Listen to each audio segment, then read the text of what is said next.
Здравейте, аз съм доктор Любомир Субев и искам да ви представя немедикаментозни средства, пластири срещу болка, които са базирани на затопляща и съответно охлаждаща система. При охлаждането се намалява телесната температура на мястото, по този начин се овладява болката, свиват се кръвоносните съдове в тъканите и това води до спадане на подуването на оттока, което позволява дори да се спре образуването на хематом при леки травми. Вторият продукт от тази гама се нарича Cool & Sooth Fever, който осигурява незабавно облегчаване и охлаждане на вашето дете, когато има треска или температура. Помага при различни главоболия, подувания и синини при травми, натъртвания и навяхвания.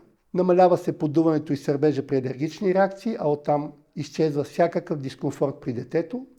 Успокоява децата при претопляне в горещите месеци, както профилактично, когато са на път в колата, така и при температура, като може да се използва дори и през нощта. Много добър ефект има и при децата, които правим имунизация или различни манипулации, при които имаме кожна и мускулна реакция. Тогава веднага след имунизацията се слага лепенката на място.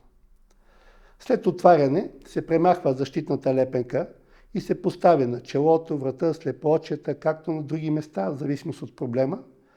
И усещането за охлаждане и облегчаване продължава до 8 часа, а това позволява, както и при други продукти, да се използва както през деня, дори и когато децата спят през нощта. Не е нужно да се съхранява в хладилник, лесно е за употреба и има бърз ефект.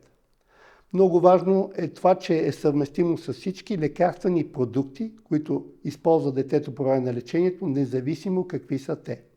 Няма странични ефекти. Отговаря на най-важната максима на Хипократ, че помага без да има елемент на вреда, без значение възрастта на пациента, независимо от наличието на различни хронични заболявания и общо състояние на пациента. Въпреки всичко, винаги преди употреба трябва да се прочитат инструкциите и предпазните мерки.